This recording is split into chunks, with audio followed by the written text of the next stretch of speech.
बोलिए वृंदावन बिहारी लाल की जय। सतगुरु महाराज की जय। सत्यम सत्यम पुनः सत्यम कृष्ण नामैव केवलम स सर्वं देवनं सेव्य मायातीत सनातनम। आदरणीय उपस्थित सुंदर साथ जी, भक्त समुदाय सबके प्रति करबद्ध प्रणाम। अब हजुरहरूले जो देख्दै हुनुहुन्छ श्रीमद् भागवतको सुरुमा जब सुखदेवजीले राजा परीक्षितलाई कथा श्रवण गराउन एकदम तयार हुनुभएको थियो। त्यतिखेर राजाले प्रश्न गर्दछन्, यत् श्रोतव्यम् अथो जप्यम् यत् कर्तव्यम् नृभिः प्रभो स्मर्तव्यम् भजनीयं वा ब्रूहि यद्वा विपर्ययम्। हे गुरुदेव, यो बताउनुहोस्, जसको मर्ने समय बहुत नजिक छ, मरणासन्न छ भनेदेखि यत् श्रोतव्यम, उसले के सुन्नुपर्छ, अथो जप्यम, के को जप गर्नुपर्दछ, यत् कर्तव्यम निर्विप्र स्मर्तव्यम, उसले के सम्झिनुपर्छ, भजनीयम, र भजन गर्नु त कसको भजन गर्ने र कसलाई दिलमा राख्ने। यो प्रश्न राजाले गर्दाखेरि सुखदेवजीले भन्नुहुन्छ, हे राजन, श्रीकृष्णकै भजन गर्ने, श्रीकृष्णलाई दिलमा राख्ने, श्रीकृष्णकै महिमा सुन्ने, श्रीकृष्णकै नाम जप्ने, यो अगाडि गएर उहाँले बताउनुहुन्छ। र ब्रूहि यद्वा विपर्ययम्, जानेर के कुरा छोड्ने भन्ने प्रश्नमा अब यो स्वरूपको ध्यान गराउनुहुन्छ। यो स्वरूप 50 करोड योजनको बताइएको छ, 50 कोटि विस्तृत भनेर। र अब यो स्वरूप हो भगवान नारायण, भगवान विराट पुरुष, हिरण्यगर्भ, विभिन्न नामले यसलाई पुकार गरेको छ। र अब यसै स्वरूपको ध्यान गराउनुहुन्छ। पाताल नेतस्य पादमूलं पठन्ति पार्श्वे प्रपदे रसातलं महातलं गुल्फ। अब यो पातालदेखि लिएर अथवा पैतालादेखि लिएर यसै शरीरमा 14 लोक कल्पित भएका छन् र यसलाई ध्यान गराउनुहुन्छ। सबभन्दा तलको भाग ध्यान गराइसकेर माथिल्लो भाग अनि माथिल्लो हुँदै हुँदै माथि यहाँसम्म भगवानको ब्रह्मरन्ध्रसम्म उहाँले ध्यान गराउनुभयो र भन्नुभयो,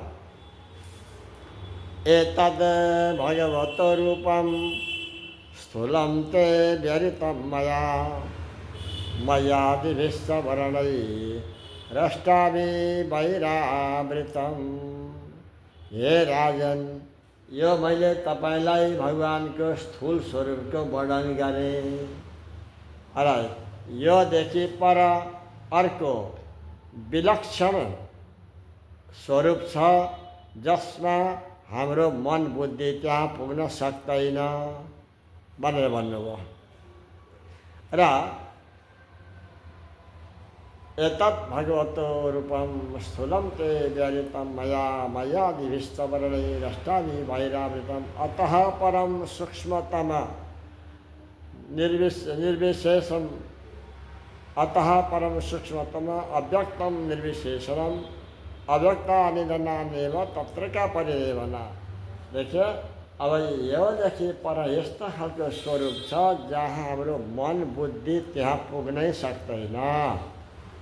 जसरी हाम्रो शरीरमा कुनै मानो साङ्लो अथवा कुनै एउटा प्राणी आयो त्यसले हाम्रो शरीरलाई टटोल्न सक्छ पैतालादेखि लिएर शिरसम्म, तर मनमा पुग्दैन, बुद्धिमा पुग्दैन। त्यो मन बुद्धि कस्तो छ त्यसले जान्दैन। यस्तै प्रकारले यो स्थूल शरीर भएको मनुष्यले यो स्वरूपको एउटा शरीर नाभि प्रदेशमा हुनाले नाभि प्रदेश चाहिँ देख्यो, तर यो सबै देख्न पनि सक्दैन। अर्को कुरा यिनको मनभित्र त पुग्नै सक्दैन, सक्ने कुरै हुँदैन। र निर्गुण स्वरूप के हो त भन्दाखेरि योदेखि भित्रको अर्को तत्त्व, तर यो स्वरूपमा भित्र र बाहिर भन्ने कुरो बडा विचित्र छ। र अब यो माथिको जुन यो तत्त्व देखाइयो यो तत्त्व यसको भित्र पनि छ है। र अब योदेखि भित्र यो अष्टावर्ण पनि छ, तर अष्टावर्णले बाहिरबाट घेरिएको पनि छ। योदेखि बाहिर योग साधनद्वारा पुग्ने ठाउँ यो ओमकारको ठाउँ हो, अनि गायत्रीको ठाउँ हो, मोहतत्त्वको ठाउँ हो, सात शून्यको ठाउँ हो र महाशून्यको ठाउँ हो। र यो सबै जति छ यिनको भित्र पनि छ। यो महाशून्य चाहिँ छैन, तर यहाँसम्म चाहिँ यो उनको भित्र पनि छ। किनभनेदेखि यिनको यो स्थूल शरीर त भइहाल्यो, यो ओमकार मन स्वरूप हो, र यो गायत्री तत्त्व पनि मन स्वरूपको नै हो, र यो मोहतत्त्व बुद्धि स्वरूप हो, र यो जुन सात शून्य चित्त स्वरूप हो। मन बुद्धि चित्त, अब यो चाहिँ अहङ्कार भन्न सकिँदैन, यो चाहिँ यसैभित्र उनी परेका छन्। र अब यसैमा 14 लोक कल्पित छ र वेदका मन्त्रहरूले पनि विशेष गरेर यसै स्वरूपको नै वर्णन गरेको छ। र श्रीमद् भागवतमा त यो पनि बताइएको छ, ऋषिभि बहवो लोके पन्था न प्रगतिकृता श्रम साध्यस्त ते सर्वे प्राय स्वर्ग फलप्रदा। ऋषिहरूले जति पनि धर्मका मार्गहरू बताए त्यो सबै बडा कष्टले साध्य हुने र अन्तमा गएर स्वर्गलोक प्राप्ति हुने, यही नै मात्र ज्यादातर यो बताइयो। र त्योभन्दा पहिला अगाडि वैकुण्ठ साधक पन्था सतगोप्यो हि वर्तते, वैकुण्ठ साधक पन्था सतगोप्यो हि वर्तते तस्योपदेष्ट पुरुष प्रायुभाग्येन लभ्यते। अब यो वैकुण्ठदेखि अथवा यो स्वर्गदेखि यहाँदेखि सबै यो स्वर्गै हो है, यहाँको वैकुण्ठ भए पनि यो स्वर्गै विशिष्ट स्वर्ग हो। र भगवान्लाई प्राप्ति गराउने, परमधामलाई प्राप्ति गराउने जुन ज्ञान छ त्यो ज्ञान त आजसम्म गुप्त नै छ। र परमधाम प्राप्ति गराउनको लागि जो उपदेश गर्नेवाला पुरुष छन् त्यो पनि भाग्यले नै मिल्दछन्। तस्योपदेष्ट पुरुष, त्यो परमधामको प्राप्ति गराउने उपदेश गराउनेवाला जुन पुरुष हुनुहुन्छ ती त भाग्यले नै मिल्दछन्। अथवा जतिखेर यो श्रीमद् भागवतको यो महात्म्य बनाइयो, ऋषिमुनिहरूले बनाउनु भयो र त्यतिखेर सद्गुरु महाराज आउनुभएको थिएन र जसले उपदेश गर्थे स्वर्ग आदिकै ज्यादातर उपदेश गर्दथे। धेरैजसो पितृलोकमै आउँदथे, यही पितृलोकमा। र अब परमधाम त नाम त सायद सुनेको थियो होला, यदि के थियो भन्न सकिँदैन, तर उपदेश गर्ने पुरुष कोही पनि थिएन। र अब हामीले यो अवश्य जान्नुपर्दछ। र अब यहाँ भूलोकमा बसेर जसले निकृष्ट कर्म गर्दछ त्यो नरकमा जान्छ, उँधो जान्छ र दुःख यातना भोग्नु पर्दछ।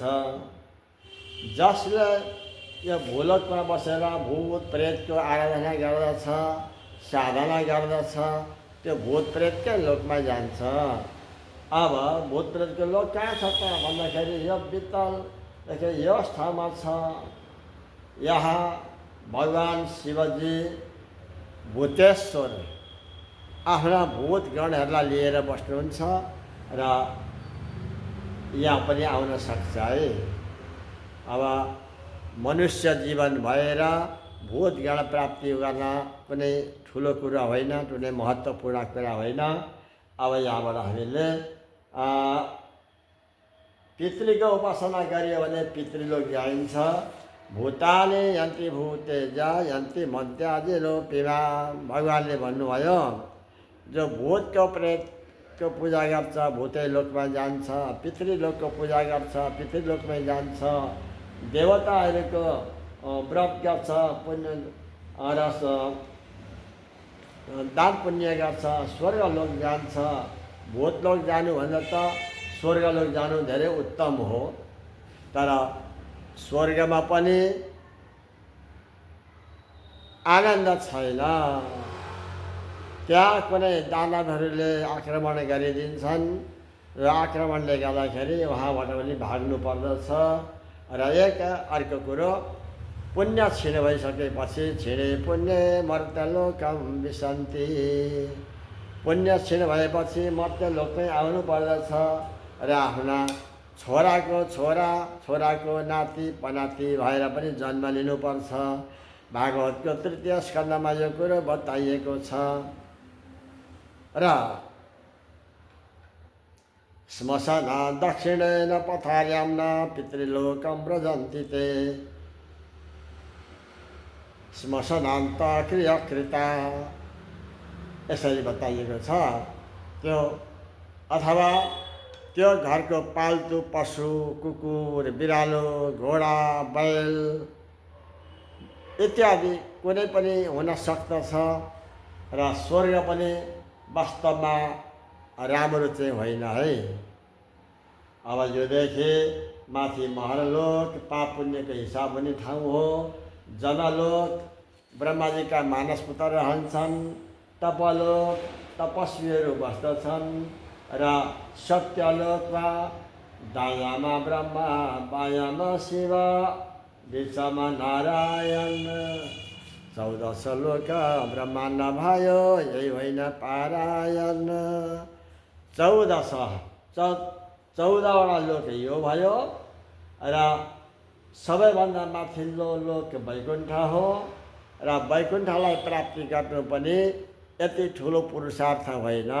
किनभनेदेखि यहाँ मुक्ति छन्, सालोक्य, सामिप्य, सारूप्य, सायुज्य, 4 प्रकार मुक्ति छन्। तथापि यहाँ असली भक्तहरूले यहाँको मुक्ति लिन चाहँदैनन्। दीयमानम न गृह्णन्ति बिना मत सेवनम जना, दिँदाखेरि पनि लिँदैनन् भन्ने कुराहरू छ। र यहाँ पनि हाम्रो असली वासस्थान यहाँ छैन। अब योदेखि माथि अष्टावर्ण छ। अष्टावरणका माथि ओमकार छ, ओमकारको माथि गायत्री छन्, गायत्री माथि यो मोहतत्व छ, मोहतत्वको माथि 7 शून्य छ, 7 शून्यदेखि बाहिरपट्टि यो महानिराकार छ। यो महानिराकार कसैले पनि पार गर्न सक्दैन र यो निराकारलाई पार गर्न त कसले गर्यो त भन्दाखेरि भगवान् विष्णु, शिवजी, सुखदेव, सनकादिक र कबीर यी 5 जनाले यसलाई पार गरे र अर्को माथिको बृहद् लोकमा गएर बसेका छन्। उनीहरूलाई पञ्चवासना भनेर पनि भनिएको छ। र अब हामीले यति अवश्य बुझ्नु पर्दछ कि हामीहरू यो भूलोकमा रहेछौँ। यो भूलोक चाहिँ यो विराट पुरुषको नाभि प्रदेश रहेछ भनेर होइन जान्नु पर्यो। किनकि यहाँ हेर्नु, यो शेषशाही नारायणको नाभि प्रदेशबाट कमलको फुल उत्पत्ति भएर माथि गयो र त्यहाँ ब्रह्माजी प्रकट हुनुभयो र ब्रह्माजीले उत्पत्ति गरेको यो भूगोल, यो संसार हो, सृष्टि हो र हामीहरू यिनको नाभि प्रदेशमा रहेछौँ भन्ने कुरो हामीले जान्नु पर्दछ। र अब यतिभरिमा मोक्ष चाहिँ छैन। मोक्ष प्राप्तिको लागि चाहिँ तावत भ्रमन्ति संसारे कारागार विधेर जना न यावत् कृष्ण मन्त्रं च प्राप्नोति गुरुभक्त। जबसम्म गुरुको मुखबाट कृष्ण मन्त्र प्राप्त हुँदैन र कृष्ण मन्त्रको जप गरिँदैन भनेदेखि तबसम्म यो कारागारबाट बाहिर कहिल्यै पनि निस्किन सकिँदैन। किनकि यो स्वरूपै कारागारभित्र छ। यो शुद्ध स्वरूपमा भएका प्राणीहरू सबै कारागारभित्र छौँ र यो कारागारबाट निक्लिनको लागि कृष्ण मन्त्र चाहिँदछ।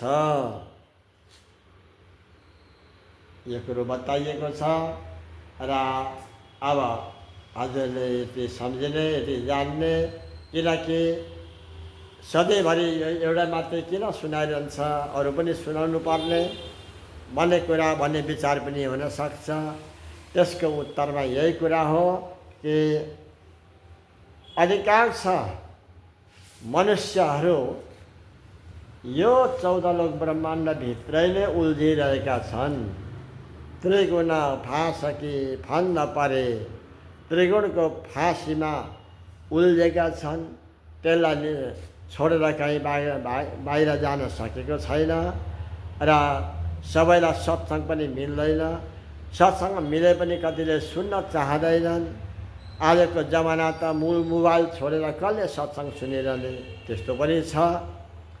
र जो भाग्यशाली हुनुहुन्छ उहाँले नै यो सत्सङ्गमा भाग लिनुहुनेछ, समयमा सुन्नुहुन्छ, समय दिन सक्नुहुन्छ र हामीहरूले यो जन्म मरणबाट छुटकारा पाउनको लागि भगवानको भजन भक्तिमा हाम्रो समय लगाउनु पर्दछ भन्दै अहिलेको प्रसङ्गलाई म यहीँ नै यी 2 शब्दमा विराम दिन चाहँदैछु। बोलिए वृन्दावन बिहारी लाल की, सतगुरु महाराज की जय।